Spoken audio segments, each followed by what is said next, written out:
you guys want to hear something completely insane? Yes? Okay, you're gonna have to hear it anyways. I was able to take home more in a year than the CEOs of McDonald's, IKEA, Ford, Motorola, and Yahoo combined as a kid in his 20s for over half a decade. There you go.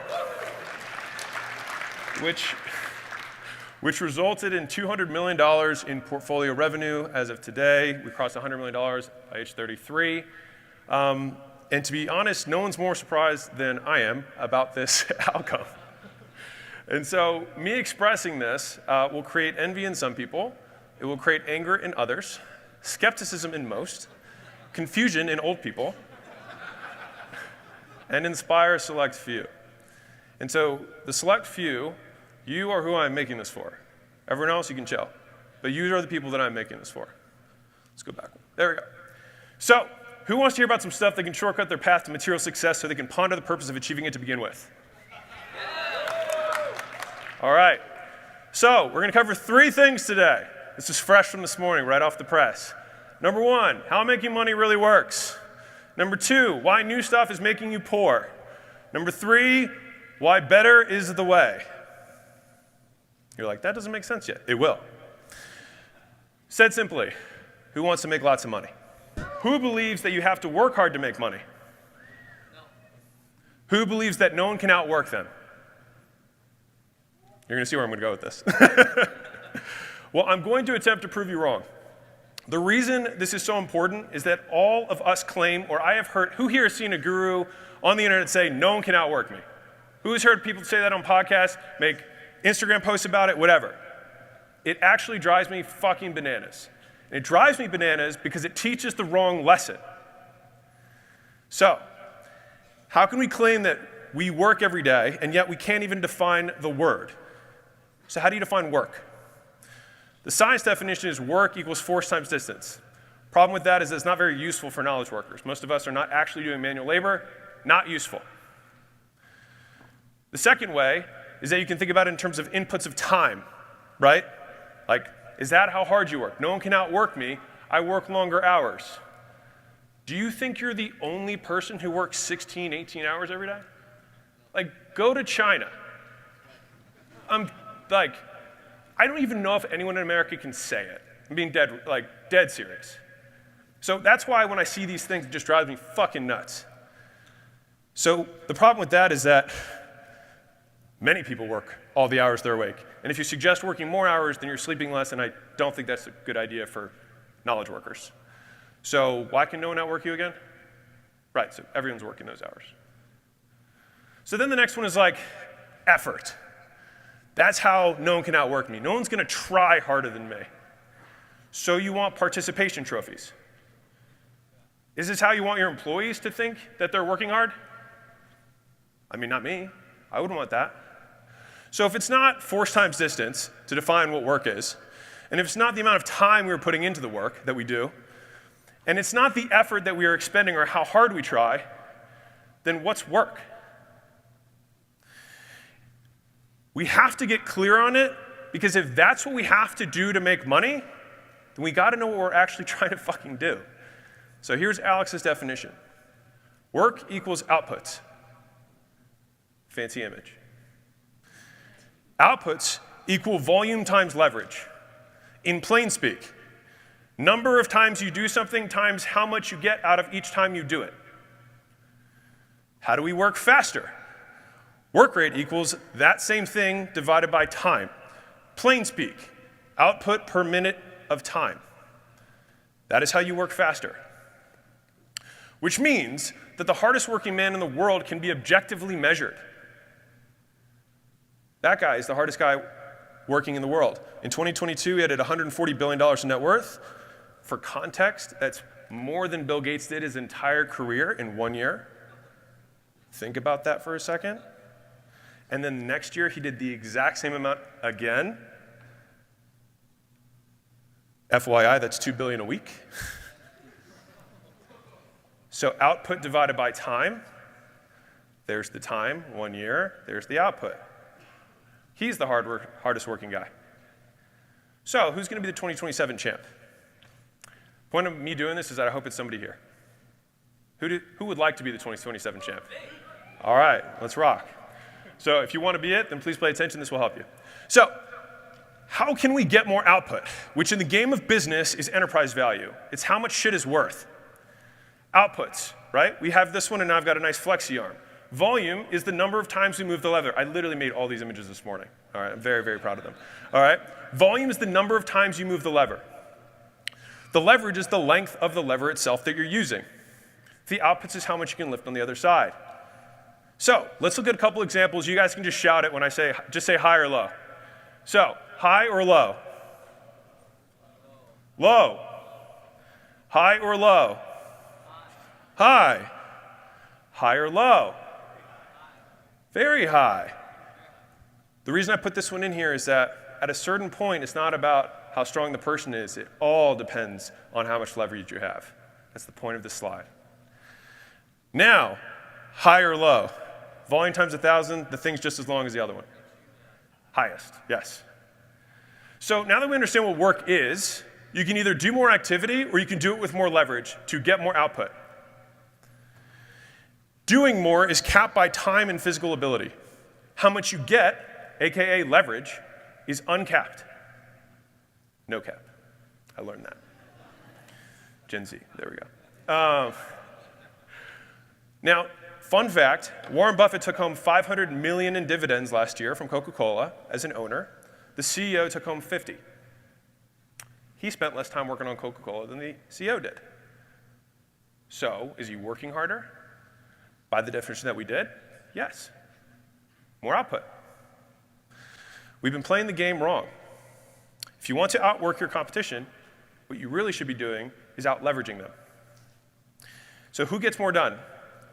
We got one person who does 100 calls a day, another person who does 100 calls a day. The guy who has more skill. One guy makes 100 calls, another guy makes 100 calls. The guy who's better on the phone gets more output. Okay, let's say they're equal skill. They're working 8 hours a day, making calls. Oh, I forgot to ask the question. Who gets more work done? There's the answer. The guy that has the automated dialer that keeps his talk time the highest. Okay, same skill, same number of hours, and same automated dialer to maximize talk time. Now who gets more work done? The guy who has the best list. Okay, they've got the same list. The same skill, same dialer, 8 hours a day. The guy who's calling to the right season, the right time of day. Who wants to be calling selling shit during December if you're selling physical products? Who wants to sell on Black Friday? Of course, more leverage, same work, more output. Okay, let's say all this stuff's equal. Now who's even? All right, what else do we have? Nice, he actually called it. The guy calling with the better offer. Now we've got the same time of year, same list, same offer, same dialer, equal skill, 8 hours a day. Now who's going to do it? It's got to be equal now, right? The guy who recorded his pitch and sent it to 10 million people. Now, to push this even further, what if the guy made 0 calls and didn't do anything? Who makes more against the best caller on earth? The guy who's got a team. He's got 15 dudes on the phone. I don't care how good you are. And if you're like, well, I think I could beat 15, you can't beat 1,500. I don't care who you are. Leverage. And that guy made 0 calls. I have more people calling for me today while I'm on stage. Leverage. The game is rigged, and you've been playing by rules that do not exist. If you want to make more money, you need to get more for your time. You need more leverage. And this should make sense because we all trade time for money. And I can prove this to you. You spend time every second of your life. You receive money over the time that you are alive. So, money divided by time equals rate of output. We are all paid dollars per hour. The reason I'm specifically saying this to this audience is that y'all get fooled all the fucking time by passive income. It's not passive. It's less active, but it is not binary. It is not active or passive. It's how active is it? So if you make one trade in the stock market, all the time it took you to analyze the deal, and every other deal you decided not to do, and then execute the trade, and then raise the money and do all the other stuff, that is all the time that it took you to do that. Now, after that point, you have increasing returns per unit of time. Is this making sense? The point I'm making here is that time is the thing. We all have the same $24 in our wallet. It's about how we allocate them and what we get back for them, how well we trade. Just said that. There you go. Degrees, all that. So leverage is the difference between what you put in and what you get out. There are fancy definitions for it. This is the best one that I have.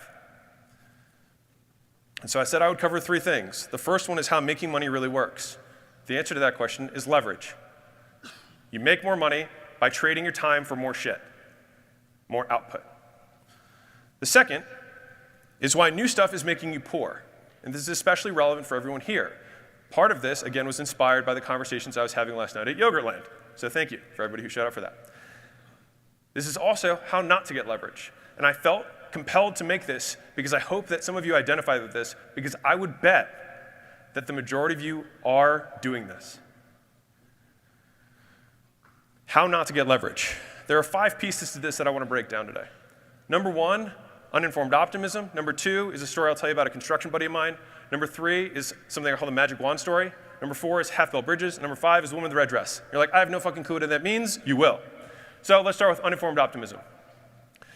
Who here has seen this? This is stages of change, stages of transition. Anyone seen this chart before? Okay, cool. Not a lot of you. Perfect. So there are 5 steps, and I remember the first time I saw this, it changed my life. Whenever you're analyzing something new, who here has had a buddy tell you about something that they're doing and they're making a lot of money doing it, and then you immediately feel shitty about what you're doing and then think, I should get out of my opportunity vehicle, go over here and do what they're doing? Who has felt that? Thank you. Everyone has.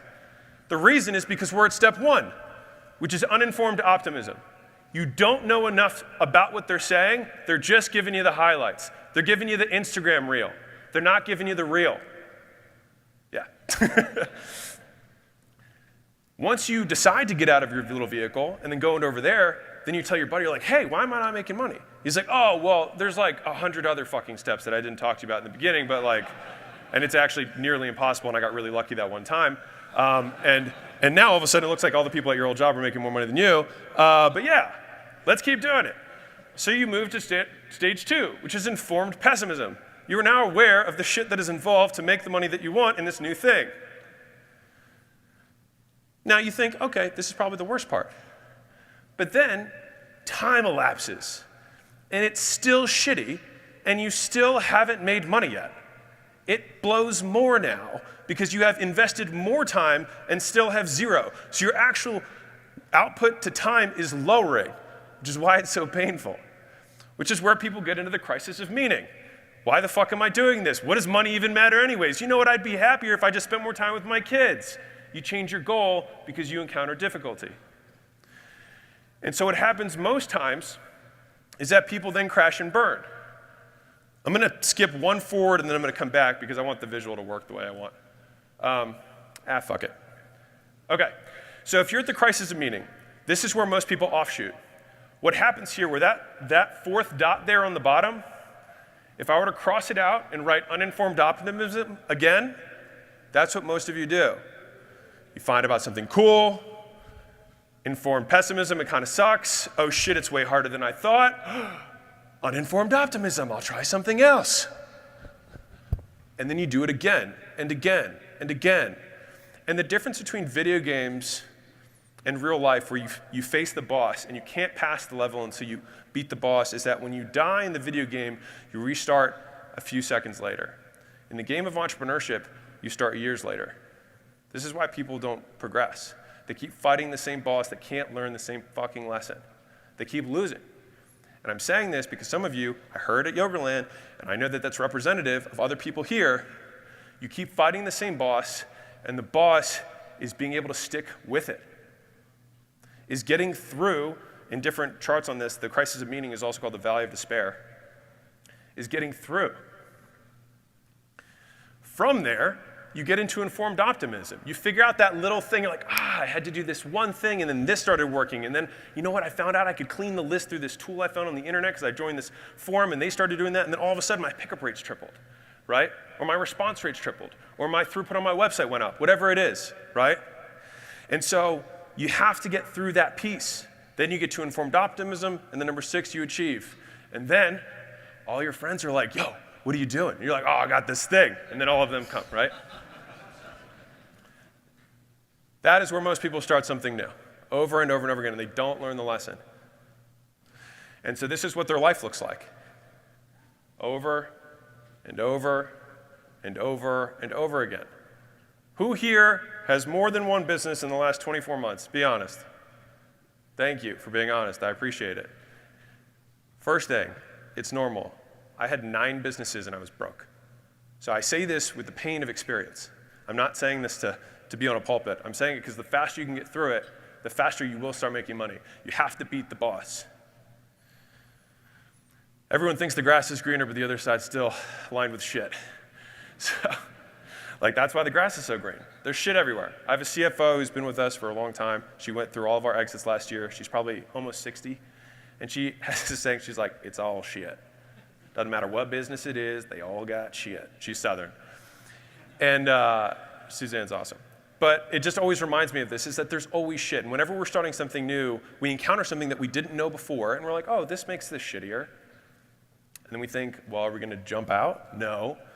Well, this is new information. Great. We're more informed. Fantastic. So that is the thing number 1 that is keeping you poor, uninformed optimism. Number 2 is a little story I want to tell you. So I was called up probably 2-3 years ago by a guy I knew in high school. We hadn't talked in a while. And he said, hey, I've got this roofing business. I want to scale it. I want to go big. I was like, that's awesome, man. And so he was telling me about the roofing business, and then all of a sudden he says, oh, yeah, I mean, we also do some general contracting work. I was like, okay. Why don't you grow the roofing business? He's like, well, don't leave money on the table. I was like, okay. And then this one's going to sink in for some of you guys. And he was like, I was like, so you've got the roofing, you got the GC stuff. And he's like, yeah, that's what I'm doing. He's like, he paused for a second. He's like, well, we also kind of flip houses too. So we fix them and flip them. We also do the contracting work, but we fix the roof so we just get huge costs. We're vertically integrated. I was like, dude, you're making less than $3 million a year. You're not fucking vertically integrated. You're distracted, right? And he was like, how do I scale? And I was like, just pick one. He's like, what do you mean? I was like, pick one. It's like, why do you think you can't build a $1 billion roofing business? Just doing roofing. And just get better at doing roofing. He's like, well, I don't leave money on the table. Who here said they don't leave money on the table? The money you are leaving on the table is the focus that you are not giving to the one thing that matters. And so, by the way, this is the self-made woman list for Forbes. This is Diane Hendricks. She's the #1 wealthiest self-made woman, by the way. And she owns, if you can see it there, ABC Supply, which is roofing. Not house flipping. Not general contracting work. Roofing. Why didn't he build that? He's smarter than Diane Hendricks. That's why. So this is the list. And this is what I want you to notice about this list. This is the Forbes, the top 6 for women, self-made. Notice the age of the people on there. Age is the left column, 75, 78, 84, 90, 89, 63. On the right, notice the source. Roofing, healthcare software, retail and gas stations, trucking, Little Caesars Pizza, IT. So sexy. The point of this slide is that if you want to build something epic, you have to be able to do the same thing for an extended period of time without convincing yourself you're smarter than you are. Which means, if you wanted to not make money, this is what you should do. Number 1, do lots of different things. Number 2, do them for short periods of time. Don't stick with it too long, because you might see success. Number 3, do not get help, okay? Number 4, make all the mistakes on your own. It's the best way to do it. Because otherwise, if you start learning from other people's mistakes, you can move faster, so don't want to do that. When you make a mistake, do it again. Just repeat it. Especially if you're like, I've been here before, do the same thing. Who here knows the definition of learning? I'll tell you. Same condition, different behavior. So if you want to teach someone something and you present them the same condition and they have not changed their behavior, they have not learned. If you came to this workshop this weekend with the intention of learning something, can I get everybody to raise their hand if they had the intention of learning something while they were here? If you go back home and your behavior does not change, you learned nothing. Nothing. Truly took the money and burned it along with losing the output that you lost in the time of here plus travel. So if that definition has been singed into my mind, because if I want to learn something and I have the same condition that's been presented, I have to ask myself, if I do the same thing again, it means I have not learned. And I don't want to play this boss again. So if you do want to make money, you can flip it. You do one thing for a very long period of time, you get help from other people, you observe what other people have been doing, you only make the mistake one time, if you are going to make them, and you always grow and challenge the beliefs that you had and try and answer the question, what do I believe to be true that is not? Because ordinary businesses done for extraordinary time create extraordinary results. Compounding is the thing. Like, it has to compound. If the vehicle you are in right now does not compound with time, then change the vehicle. Get into something that if you stick with it for an extended period of time, it would be unreasonable that you will be poor. That was my construction buddy story. So I had a conversation with a different friend, and he had a zillion businesses, like a zillion. I get a spreadsheet for how many businesses he had. And they were all bullshit businesses. They didn't actually make any money. But he had like a logo and a website and like some VA, you know what I mean? Like, it's a business. And he was believing the fallacy of, I'm just gonna wait to see the thing that takes off and then go all in on that. Who here has thought this thought? I get it, I'm gonna focus, I'm just gonna wait, I'm gonna be patient, see which one works out, and then, because I'm a good statistics guy, I'm gonna go with the winning horse, right? But the reality is that any of them could take off. You could have $1 billion roofing business, you could have $1 billion GC business, you could have $1 billion house flipping business. But you can't have them all. So you gotta focus, you gotta pick one. And the nice thing is, it doesn't really matter which one you pick, but you do need to pick one. The picking is the thing that grows it. The ability to say no is the thing that grows it, not the thing you pick. It's who you are as a consequence of the decision that changes the outcome, not the vehicle. Does that make sense? So how arrogant is it to think that we can do multiple things at once and compete with someone who's spending all their time on that one thing? It's ridiculous, and yet we still do it. And so this is, I love this little cartoon. This guy, he's got all his spinning plates. And this is me with the red hair going to this guy who's hopefully my competitor and handing him more plates. Be like, oh, do you see all that shiny object over there? Here, more plates. Go. I'm just going to do this one thing. It's my favorite thing in the world. Compete against somebody who's doing lots of things. It's very easy to win. You don't have to do much because you only have to do 1/10 of what they do. So this is what focus really looks like. One thing, all in. You can write that down, you can circle it. One thing, all in. So I asked my friend of mine that had the Excel sheet with all these zillions of questions, right? I said, if I had a magic wand and I ended all your side projects except for one, just one, the one that you think has the most opportunity, the one that's probably making the most money right now that you're not paying attention to because it's boring, because it's old, because you've been doing it a while. He's like, yeah. I was like, do you know what business it is? He's like, yeah. Like, okay. If you ended everything else, because I have a magic wand, so I get to make the rules.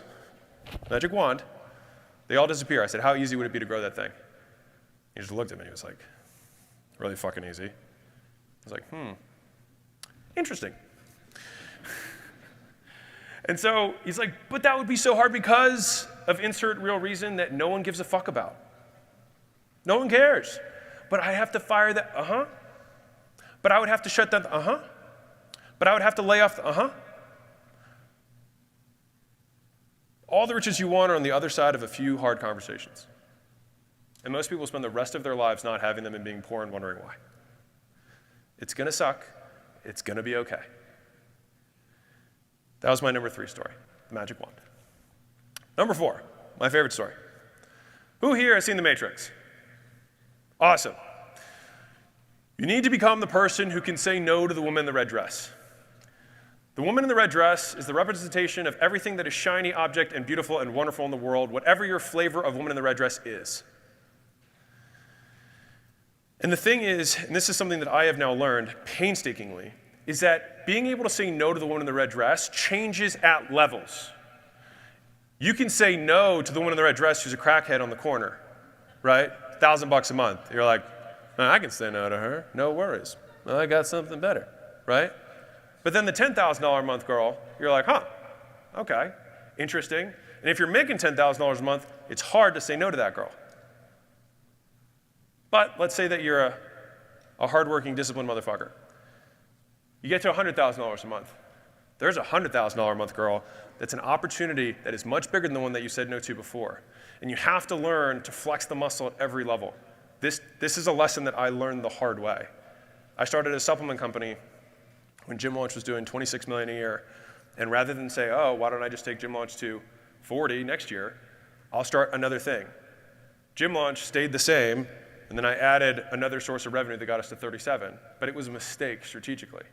I can tell the story, it sounds great. On paper, we sold the company, lots of money, whatever. But it was not the right move.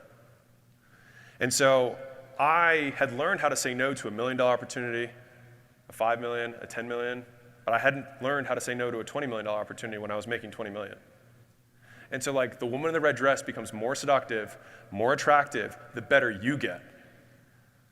The more status you get, the hotter the girl you attract, right? And I'm saying this figuratively for entrepreneurs. Does that make sense for everybody who's not into women with red dresses? Okay. Because this is what the woman in the red dress really looks like.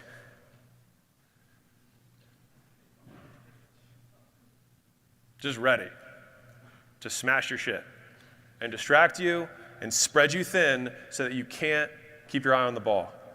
And then eventually, she spreads you so thin that you don't know how to get out. And it feels like quicksand, because as soon as you put out fires here, there's fires here, there's fires here, fires here. I need more talent. You take the best person from over here to fix that problem, then this thing goes to shit. How do you get out? You gotta cut shit. You gotta eat your ego. You gotta watch your revenue go down so that you can refocus, reconsolidate, bring the troops in. I'm saying this because someone here needs to do this, and I wish I had fucking heard this from somebody else. It would avoid a lot of pain. So, how do you become that person who can say no to the woman in the red dress?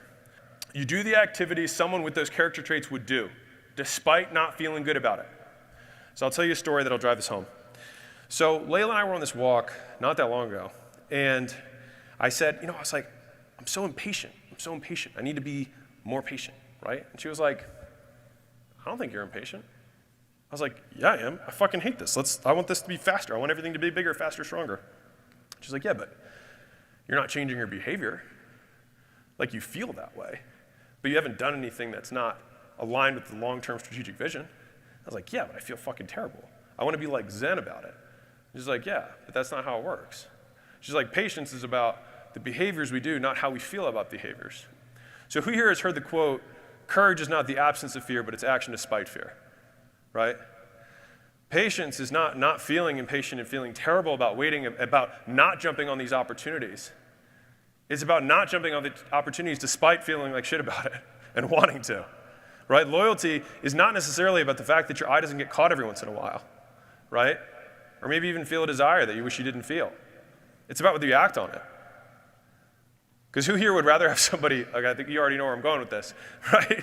In terms of loyalty, how would you rather, right? You'd rather the person not act on the thought. That is how you gain the trait. And then over time, this is my belief, if you do that enough times, those feelings go away through exposure therapy.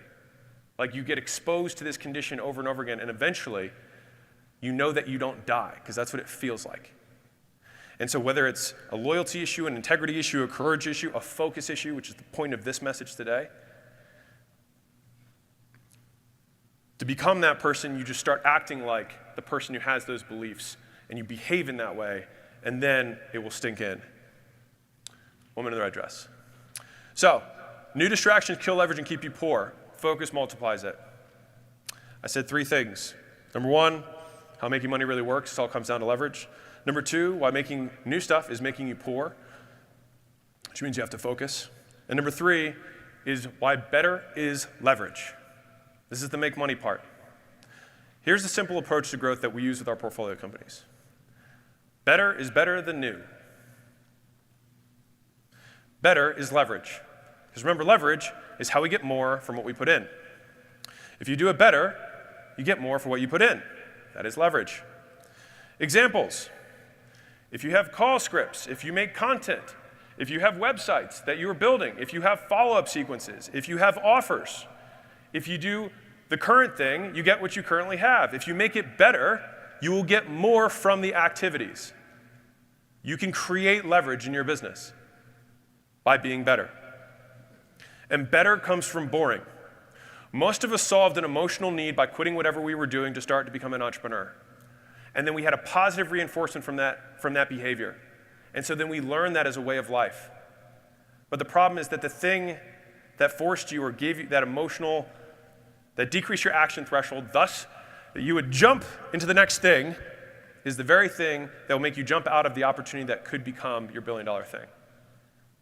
Does that make sense? You felt uncomfortable in your job, you quit your job, you got rewarded. And so you think, oh, when I quit things, I'll get rewarded. But that's the wrong lesson. It only works once. And then you have to unlearn it. And with each level of entrepreneurship, there are lessons like that you have to unlearn the thing that got you there. Better comes from boring. It is not exciting to run your 38th split test on a landing page. It does make you more money. It comes from doing all the shit that you know you should be doing but aren't. And so right now, this is an activity, so this is an active part. Imagine a list of all the stuff you know you should be doing but aren't doing right now within your existing business. Like right now, like top of your head, you know there's some shit that you should be doing in your business. I'm going to give you 15 seconds.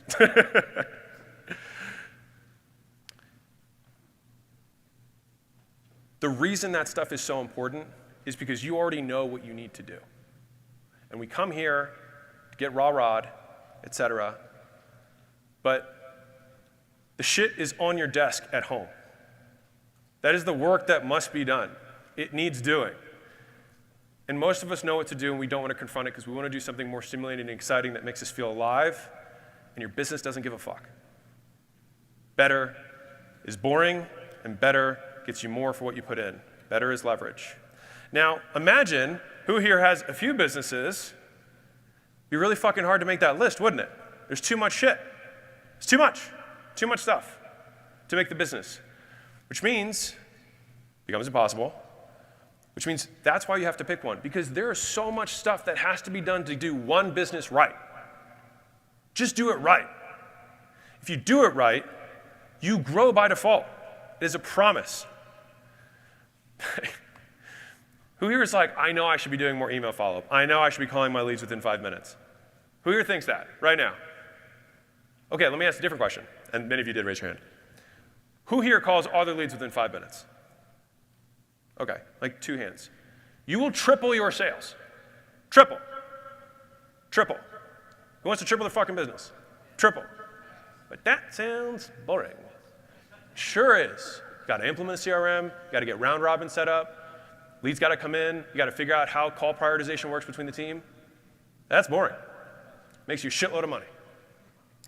That's how it works. Who's going to win? 2 different businesses. The guys who got the shit dialed. Better gets you more for what you put in. And when you do get home, order it from the amount you have to put in to get the thing done that will result in the most output, and start ticking them off. And you continue to ignore the new things that sound really exciting. And you become the person who's able to do that by pretending to be the person who's able to do that. Because you already know what to do. So this is a mental model I really like a lot. Who here has ever had a coach or a mentor? Has anyone ever coached or mentored other people? Does anyone feel like they're a better mentor than they are a person who does shit? I do that all the time. And so the thing is I ask myself this question. It's actually been one of the most profound, most helpful questions I've had, which is, if I were coaching me, and the beautiful thing about this is that when you coach you have no other agenda. You're just trying to help you. And you also have more information than anyone else has. You've been on every conversation. You've read every email. You've seen every report. So if you were coaching you right now, what would you tell you to do? And what's crazy about this is that half the fucking time it's not what I'm doing. Coach me, much smarter than me, right? Moo-moo. Okay. Take your own advice. If you do that, I promise you'll make more money. Be like, but I'm a special snowflake. You're just convincing yourself that you're smarter than you are and giving yourself reasons that reality does not apply to you. It does. And this is just a boss level. You might need to keep going against the snowflake until eventually you figure out that you just got to melt it by being there and hanging in. And so in my entrepreneurial career, there was 2 periods, very clear definitions of periods of time in my life. The first period was when I was distracted. This is when I did not make money. I had 6 gyms. I had a launch business where we do gym turnarounds in person. That's where I actually physically was, not at my gyms. I had a dental agency. I had a chiropractor agency. I think I had something else. Lots of fingers, right? And I was 26-ish. And I would love to tell people, I own 9 companies, right? I'm poor, but it felt really good, stroked my ego, not my bank account. So it was only when Layla, the angel of my life, was like, hey, this one makes us the most money and you spend the least amount of time on it. That gym launch thing actually works. But I would have to sell all those gyms. I'd have to end partnerships. I'd have to let go of people in the agency. And she was like, yeah, or you could just, keep doing what you're doing, which is clearly working. Like, point taken, And so over the next 90 days, I sold 5 gyms, shut down both agencies, and got rid of everything. And 12 months later, from that moment, we were doing $1.5 million a month. From 0. And 12 months after that, we were at $4.5 million a month. One thing. And so this was the second period. Just focus. It's so much easier to stack the deck in your favor if you just do one thing. Because when you focus on one thing, you make it unreasonable to fail. If you do one thing for an extended period of time, it becomes unreasonable to suck. If you do it more than anyone else has done it, you'll be better than them. Just is what it is. People ask me all the time, they're like, hey, how'd you get so good at sales? I took 4,000 fucking sales calls. That's how I did it. That's how I did it. I didn't even go through a sales training. I had 4,000 fucking conversations. That's how I did it. And so if you wanted to be the best salesman in the world, then have more sales conversations than anyone else has. If you want to be the best real estate investor, then do more deals than anyone else has. And the subsequent before that is send out more mailers than anyone else has. Have more cold callers than anyone else has. Send more cold DMs than anyone else has. And you'll become the best. And if you put that as the output, the thing that you're looking at, it becomes unreasonable that you would be not the best, right? Like you're at least going to be top 10. And who here would be top 10 in real estate in the US, would you be okay with that? Right, it wouldn't be bad. And the thing is that everyone fails because they want to move fast. Like this is the number one issue. So they don't have a solid foundation. They draw the dotted line, and they think, I'm going to try and shortcut it. I'm not going to fix my product. I'm not going to make it really good because I want to go fast because I want to show to my friends that I'm growing every month. I want to show how good I am. The thing is, it's a short game. Like, how many times, the restaurant example is so simple. So many people start a restaurant, slap 2 pieces of Wonder Bread together, put a slice of bologna in there, and then market it like fucking crazy. And they're like, dude, I don't get why my business isn't growing. I'm like, because everyone who has your food literally tells everyone that it fucking sucks and never come back. So there's this invisible hand that works against people, which is who knows about the power of word of mouth, right? The invisible hand, who here runs ads? Let me ask that question. Who here runs advertisement? Okay. If you run ads and it has become more expensive for you, disproportionate to the increase in CPMs, which is cost per impression or eyeballs, in that period of time that you've been in business, then it means that you have negative word of mouth. So if you're like, well, I don't get that many referrals. Oh, but you sure do get a whole bunch of people who you get negative referrals, you get negative sales. You have to spend twice as much to acquire a customer because every other customer that you would have acquired was told by someone else not to buy from you. It's the invisible hand. When you shortcut it, promote, and then flatline, and then dissolve, and then you come up with new shit. And who here has seen the people on the internet doing this game? Over and over and over again. They don't get the product right. They put 2 pieces of bologna, sandwiches together with a bologna slice in the middle, and they call it a product, and then we have ham with 1 slice in the middle, and it's still shit. Because they don't want to take the 12 months to actually get the fucking product right. But on the long game, 10 years from now, the guy who takes the first year takes a break even on that year just to get the product right, makes everything easy. But no one can wait 12 months because they can't see the big picture. They keep trying to string 3 of these little shortcuts together rather than building the foundation. Better is leverage. Better gets you more for what you put in. This is what small businesses look like. This is what big businesses look like. The amount of activity is actually not that different. It's just aligned. It's just all in the same direction. That's all it is. It's really not, like I promise you, I've been in both. That's all it is. There's no magic. It's just alignment. Same input, more output. What boring but better looks like. It means split testing landing pages not once but weekly. Not just one time when you come here. You put the process in place to do it every fucking week. Split testing emails, not once but weekly. Making new ads in creative, not when you have to, but before you need them. Role playing with the sales team, not once but daily. Role playing with customer success. Hey, I want a refund. Hey, I hated this. Hey, it wasn't fast enough. What do they say? Role play. If you have amazing customer success, they role play it every day, they'll get fucking good, I promise. How exciting is that? Not at all. Not at all. But you know what it does? It makes you more money. Taking 10 more interviews for the same role. Sucks. Sucks to talk to 10 more people for no reason. But there is a reason, because you're trying to find the one person that's going to give you 10 times the leverage on that time you got back. Think about this. What if you didn't take those interviews? You hire someone, wait 6 months, and then you have to do the whole thing again, and you lost the 6 months. That's what Layla was talking about. Taking more time to make your lead magnet better. Make your offer better and better. All these things are boring, but make you more money. And so this is my promise, is that doing all the unsexy shit that you aren't doing, but know you should, is the secret to the success. My promise is if you do nothing new, but only what you already know you should be doing that your self-coach tells you to, you will make more money in the next 12 months than you can imagine. You just got to do it right. So this is actually a text I got yesterday. It was yesterday. This guy had lost everything, and he had set a goal down for himself, and he said, hey, last day of 2021, set a business goal that I thought was quite honestly unrealistic, impossible to hit. Well, I'm going to surpass it in Q3. And so the only thing that I told him to do was to commit to the activities. I was like, just do the same thing every day, rain or shine. It was prospect. I was like, prospect every day. He's like, and the first few months, he actually had a couple good months, and then he slowed down. He's like, how do I stay committed? I was like, because you felt successful for fucking getting an outcome. It's irrelevant for who you are. Right? Some of you guys have heard this quote, but your work works on you more than you work on it. I was like, you need to become the person who isn't satisfied with whatever that outcome was, but only by the commitment that you made to yourself about the activity that you were going to do.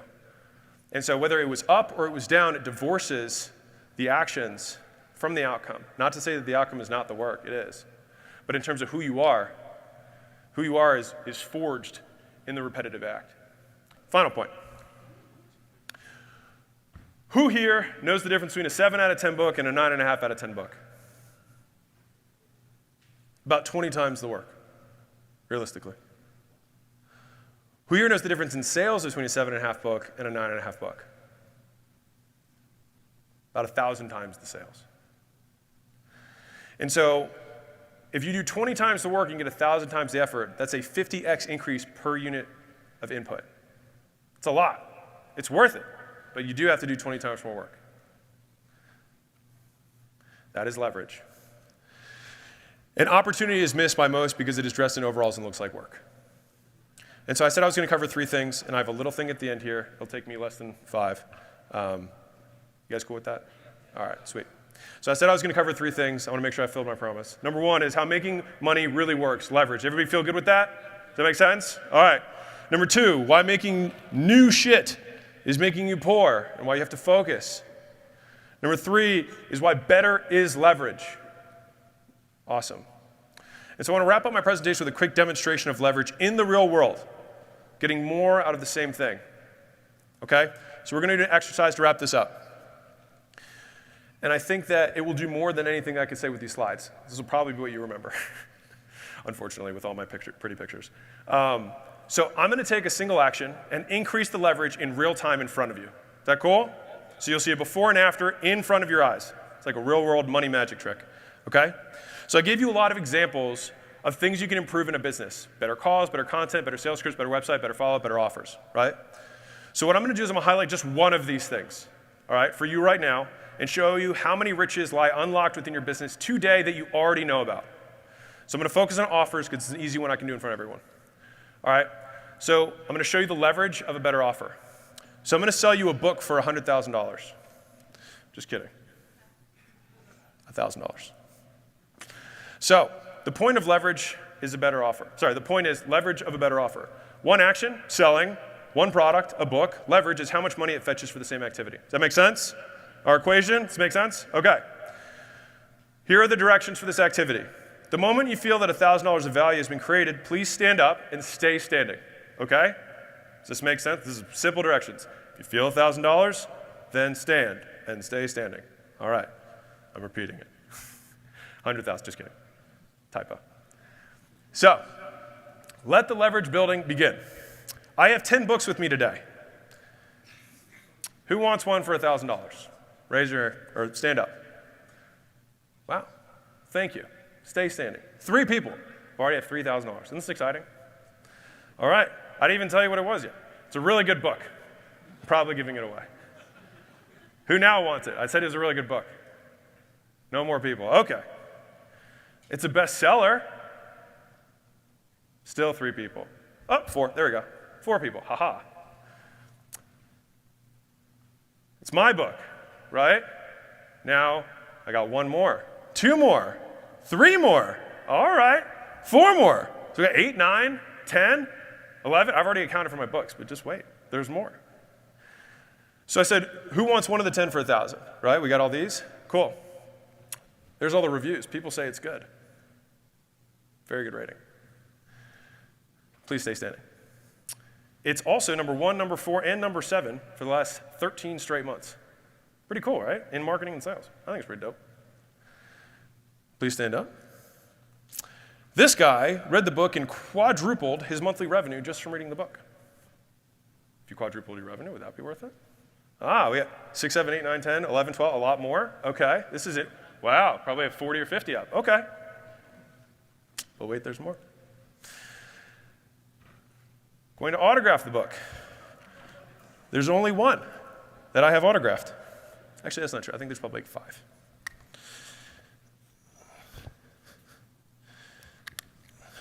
Oops.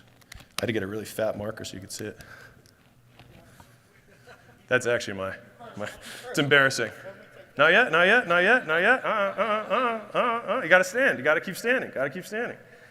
1 out of 10. I'll put my personal cell phone inside. $1,000.